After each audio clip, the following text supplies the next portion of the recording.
சமயபுரம் மாரியம்மன் கோவிலில் இப்போ சித்திரை திருவிழா ரொம்ப சிறப்பாக கொடியேற்றத்தோடு தொடங்கி நடந்துட்டு வருதுங்க. இந்த சமயபுரம் மாரியம்மன் கோவில் தேர் திருவிழா அப்படின்னு பார்த்தீங்கன்னா ஆண்டுதோறும் ரொம்ப சிறப்பாக நடக்கும். இதில் லட்சக்கணக்கான பக்தர்கள் கலந்து கொள்வாங்க. அந்த வகையில் இந்த சித்திரை திருவிழா அப்படின்னு பார்த்தீங்கன்னா சமயபுரத்தில் ரொம்ப சிறப்பாக நடந்துட்டுருக்கு. இந்த ஆண்டு திருவிழா ஞாயிற்றுக்கிழமை கொடியேற்றத்தோடு தொடங்கியிருக்கு. அதே போல் இரவு அம்மன் கேடயத்தில் எழுந்தருளி கோவிலை வலம் வந்து பக்தர்களுக்கு அருள் பாலித்திருக்காங்க. தொடர்ந்து விழா நாட்களில் ஒவ்வொரு நாளும் காலையில் அம்மன் பல்லக்கில் எழுந்தருளி கோவிலை வலம் வருவாங்க. ஒவ்வொரு நாளும் இரவு 8 மணிக்கு சிம்மம், பூதம், அன்னம், ரிஷபம், யானை, சேஷம், குதிரை உள்ளிட்ட பல்வேறு வாகனங்களில் கோவிலை வலம் வந்து பக்தர்களுக்கு காட்சி தருவாள் அந்த சமயபுரத்தாள் அப்படின்னு சொல்லலாங்க. அப்படி இந்த சமயபுரத்து மாரியம்மனையே பார்ப்பதற்கு கண்கொள்ளா காட்சியாக இருக்கக்கூடிய அலங்காரங்களும் வரக்கூடிய பக்தர்களுடைய காட்சியும் இருக்கும் அப்படின்னு சொல்லலாம். அந்த வகையில் தீராத நோய்களை கூட தீர்த்து வைக்கக்கூடிய சமயபுரம் மாரியம்மன் பற்றி தான் சில தகவல்களை இந்த வீடியோவில் தெரிஞ்சுக்க போகிறோம். இந்த வீடியோவை பார்த்துட்டு இருக்கக்கூடிய நீங்கள் சமயபுரத்து மாரியம்மன் கோவிலுக்கு ஏதாவது வேண்டுதல் வைத்து உங்களுக்கு அற்புதமாக இந்த விஷயம் நடந்திருக்கு அப்படின்னா மறக்காமல் உங்களுடைய கருத்துக்களை கமெண்ட் பாக்ஸில் பதிவிடுங்க. இது மட்டும் இல்லாமல் சமயபுரத்து மாரியம்மன் கோவிலுக்கு ஏன் போகணும், நீங்கள் கடைசியாக எப்போ போனீங்க, உங்களுடைய கருத்துக்களை கமெண்ட் பாக்ஸில் பதிவிட்டுருங்க. நீங்கள் இன்னும் உற்சாகம் டிவி சேனலை சப்ஸ்கிரைப் பண்ணாமல் இருந்தால் சப்ஸ்கிரைப் பண்ணிக்கோங்க. கூடவே இருக்க பெல்லைக்கான மறக்காமல் கிளிக் பண்ணிடுங்க. வாங்க வீடியோக்குள்ளே போகலாம். சமயபுரத்து தாயே போற்றி என்ற வாசகத்தை கமெண்ட் பாக்ஸில் பதிவிட்டுருங்க. இந்த வீடியோ பார்த்துட்டு இருக்கக்கூடிய உங்களுக்கு வாழ்க்கையில் நிறைய கஷ்டங்கள் இருக்குது. அதில் முக்கியமாக எங்கள் குடும்பத்தில் ஒற்றுமை இல்லை, எப்போ பாரு சண்டை சச்சரவு, அமைதி இல்லாத ஒரு நிலைமை இருக்குது, வீட்டில் குழப்பமாக இருக்குது, ஏதோ ஒரு எதிர்மறையான விஷயம் நடந்துக்கிட்டே இருக்குது அப்படின்னு சொல்கிறீங்களா? இந்த வீடியோவுக்கு கீழே டிஸ்கிரிப்ஷனில் வராகி அம்மன் ஜோதிட நிலையத்தின் தொலைபேசி எண் கொடுத்துருக்கேன். அந்த எண்ணுக்கு தொடர்பு கொண்டு பேசி பாருங்கள். கண்டிப்பாக உங்கள் வாழ்க்கையில் இருக்கக்கூடிய எல்லா பிரச்சனைகளுக்கும் சரியான தீர்வு கிடைக்கும். சமயபுரத்து மாரியம்மன் பற்றி பார்த்தீங்க அப்படின்னு சொன்னால் நிறைய தகவல்களை சொல்லிகிட்டே போகலாங்க. அநீதிகளையும் தீமையும் அழித்து தீராத நோயை கூட தீர்த்து வைக்கக்கூடிய ஒரு பரிகார தலம் அப்படின்னு சொன்னால் முதல்ல இந்த சமயபுரத்து மாரியம்மன் கோவிலை சொல்லலாம். அம்மனுடைய வழிபாட்டில் முதன்மை பெற்று விளங்கக்கூடிய இந்த கோவிலில் காவிரியினுடைய வடகரையில், அதாவது திருச்சி சென்னை தேசிய நெடுஞ்சாலையில் திருச்சியிலிருந்து சுமார் 15 கிலோமீட்டர் தொலைவில் அமைந்திருக்கு.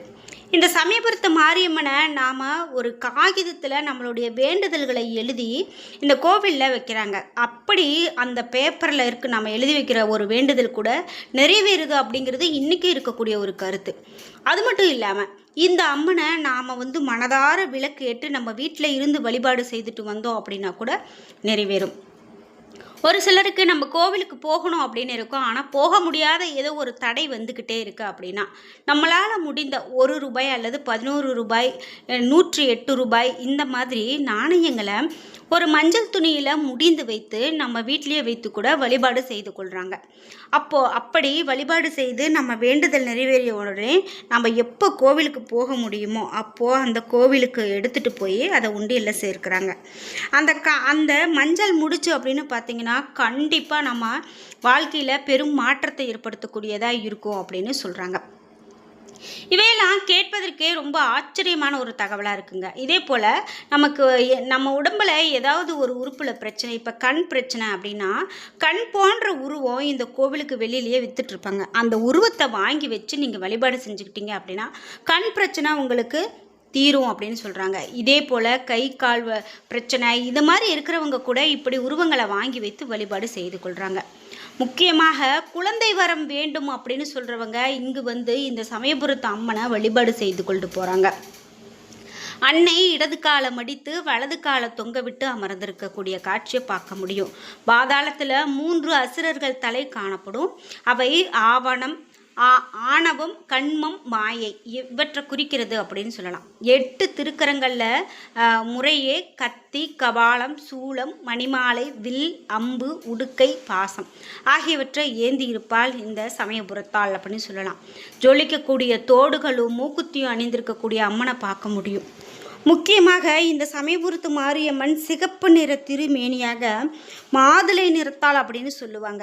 அப்படிப்பட்ட ஒரு குங்கும நிறத்தாள் அப்படின்னு கூட சொல்லுவாங்க. அப்படி ஒரு சிகப்பு நிற மேனியாக அந்த கருவறைக்குள்ளே அமர்ந்திருக்கக்கூடிய அம்மன், அந்த சிகப்பு நிற மேனி அந்த அம்மனுக்கு அணிந்திருக்கக்கூடிய அந்த ஆபரணங்கள், அலங்காரம், அந்த அலங்காரத்தோடையே தீபாராதனை காட்டும்போது அது ஒரு தனி காட்சியாக இருக்கும். இதெல்லாம் நமக்கு பெரும் ஒரு வியப்பை ஏற்படுத்தக்கூடியதாக இருக்கும். உண்மையாகவே நம்ம யாரோ ஒருத்தங்க கிட்ட நம்மளுடைய குறையை போய் சொல்கிறோம், அவர்களால் நமக்கு அது நிறைவேறுது அப்படின்னு சொல்கிற அளவுக்கு இந்த அம்மனுடைய காட்சி இருக்கும் அப்படின்னா அது மிகையாகாது. யாரெல்லாம் இந்த மாதிரி ஒரு உணர்வை நீங்கள் உணர்ந்திருக்கீங்க அப்படிங்கிறத மறக்காமல் உங்களுடைய கருத்துக்களை கமெண்ட் பாக்ஸில் சொல்லுங்கள். உரிய காலத்துக்குள்ளே நம்ம கேட்ட வரம் நமக்கு கிடைக்கும், கேட்டது நிறைவேறும் அப்படிங்கிறது தான் முக்கியமாக இந்த சமயபுரத்து மாரியம்மனுடைய ஒரு சிறப்பு அப்படின்னு சொல்லலாம். அதாவது சமயத்தில் காப்பால் சமயபுரத்தால் அப்படிங்கிறது இதனால தான் சொல்கிறாங்க. முக்கியமாக பக்தர்களுடைய முயற்சியால் 1984ஆம் ஆண்டு முதல் சமயபுரம் மாரியம்மன் கோவில் தனி நிர்வாகத்துக்கு மாறியிருக்கு. ஒரே சன்னதியில் 3 விநாயகர் அருள்பாலிக்கிறாங்க. அம்மனுடைய உக்கிரத்தை தணிக்க காஞ்சி பெரியவருடைய ஆலோசனை வேண்டியிருக்காங்க. காஞ்சி பெரியவனுடைய ஆலோசனைப்படி ஆலய வலபுறத்தில் ஞான சக்தி, இச்சா சக்தி, கிரியா சக்தி வடிவம் கொண்ட 3 விநாயகர்களை பிரதிஷ்டை செய்திருக்காங்க. குறிப்பிட்ட அம்மனை 3 ஆண்டுகளுக்கு ஒரு முறை பாலாலயம் செய்து பிறகு ஆலயப்பீடத்தில் மீண்டும் அமர வைக்கிறாங்க. பக்தர்கள் அம்மனை வேண்டி விரதம் இருக்கிறது நடைமுறையாக இருக்குது. ஆனால் இங்கு பக்தர்களுக்காக அந்த அம்மனே விரதம் இருக்கக்கூடியது இந்த கோவிலில் தாங்க நடக்கும். முக்கியமாக பச்சை பட்டினி விரதம் அப்படின்னு சொல்லுவாங்க.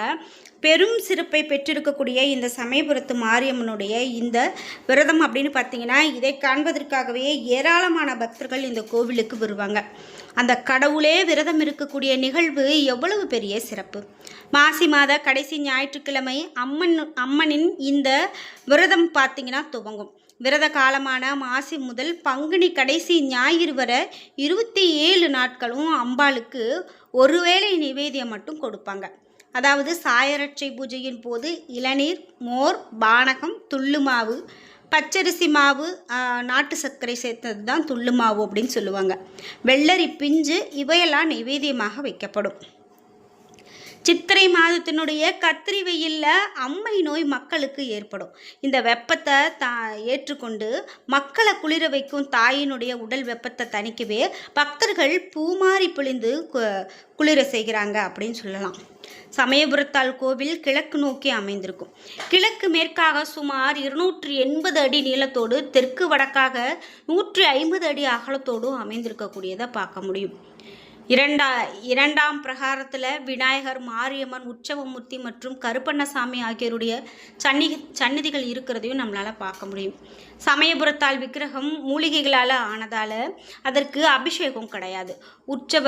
உற்சவர் அம்மனுக்கு மட்டுமே அபிஷேகம். கருவறையினுடைய பின்புறம் அம்மனுடைய பாதங்கள் இருக்கிறத பார்க்க முடியும். சித்திரை திருவிழா 10ஆம் நாளில் திருவானைக்காவலில் அருள் புரியக்கூடிய ஸ்ரீ ஜம்புகேஸ்வரர் மாரியம்மனுக்கு சீர்வரிசை அனுப்பி வைப்பாங்க. இது உயிர் பலி கிடையாது. இங்கே அம்மனுக்கு மாவிளக்கு, எலுமிச்சை பழ மாலை இவையெல்லாம் ரொம்ப விருப்பமானது. நம்மளுடைய குறைகளை காகிதத்தில் எழுதி தலவிருட்சமான வேப்ப மரத்தில் கட்டி பிரார்த்தனை செய்தோம் அப்படின்னா கண்டிப்பாக உடனே நமக்கு குறை தீரும் அப்படின்னு சொல்லுவாங்க.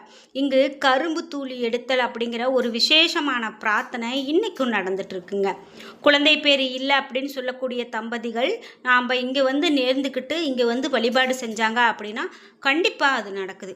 அன்னையினுடைய அருளால் கருவுற்று சீமந்தம் முடிந்த பிறகு சீமந்த புடவை, வேஷ்டி பத்திரமாக வச்சுருப்பாங்க. குழந்தை பிறந்து 6ஆவது மாதத்தில் பிரார்த்தனை நிறைவேற்ற வருவாங்க. இந்த அன்று பத்திரப்படுத்திய துணிகளை மஞ்சள் நீரில் நனைத்து கரும்பு தொட்டில் தயார் செய்து அதில் அந்த குழந்தையை கடத்துவாங்க. அந்த தொட்டிலை பிடித்தபடியே தந்தை முன்னே செல்ல, தாய் பின் தொடர 3 முறை வலம் வந்து பிரார்த்தனை செய்வாங்க. இந்த துணிகளை பூசாரி எடுத்துக்கொண்டு கரும்பை பக்தர்களுக்கு விநியோகமாக கொடுப்பாங்க. தாலி பலத்துக்காக சுமங்கலி பெண்கள் தாம்பூலம், வளையல், கண்ணாடி போன்ற மங்கள பொருட்களை தானமாக அளித்தால் அம்மனே இவற்றை பெற்றுக்கொண்டு ஆசிர்வதிப்பாங்க என்பது ஐதீகம். அம்மை நோய் பிடித்தவங்க தங்கி குணம் பெற இங்கு தனி மண்டபம் ஒன்று இருக்குது. இங்கு நோயாளிகளுக்கு தினமும் அம்மனுடைய அபிஷேக தீர்த்தம் பிரசாதமாக கொடுக்கக்கூடியதையும் பார்க்க முடியும். குறிப்பிட்டு இந்த அம்மனுடைய கோவிலுக்கு இன்றைக்கும் ஏராளமான பக்தர்கள் வருவாங்க. முக்கியமாக கோவிலினுடைய முன் மண்டபத்தில் படுத்து உறங்குறவங்களுக்கு அர்த்த ஜாமத்தில் அம்பாளினுடைய கொலுசு சத்தம் கேட்கும் அப்படிங்கிறது மிக பெரும் ஆச்சரியமாக இன்னைக்கு வரைக்கும் பார்க்கப்படுதுங்க. அப்படிப்பட்ட பெரும் சிறப்பு தான் இந்த சமயபுரத்து மாரியம்மனுக்கு இருக்குது. நீங்கள் சமயபுரத்து மாரியம்மன் கோவிலுக்கு போயிருக்கீங்க, உங்களுடைய வழிபாடுகளை மேற்கொண்டிருக்கீங்க அப்படின்னா மறக்காமல் உங்கள் கருத்துக்களை கமெண்ட் பாக்ஸில் பதிவிடுங்க. என்ன நண்பர்களே, இன்றைக்கி வீடியோவில் சமயபுரத்து மாரியம்மன் பற்றிய நிறைய தகவல்களை தெரிஞ்சுக்கிட்டோம். இந்த வீடியோ கண்டிப்பாக உங்களுக்கு ரொம்ப பயனுள்ளதாகவும் பிடித்ததாகவும் இருந்திருக்கும். வீடியோ உங்களுக்கு பிடிச்சிருந்தால் லைக் பண்ணுங்கள், ஷேர் பண்ணுங்கள், கமெண்ட் பண்ணுங்கள். நீங்கள் இன்னும் உற்சாகம் டிவி சேனலை சப்ஸ்கிரைப் பண்ணாமல் இருந்தால் சப்ஸ்கிரைப் பண்ணிக்கோங்க. கூடவே இருக்க பெல் ஐக்கானை மறக்காமல் கிளிக் பண்ணிடுங்க. நன்றி வியூவர்ஸ்.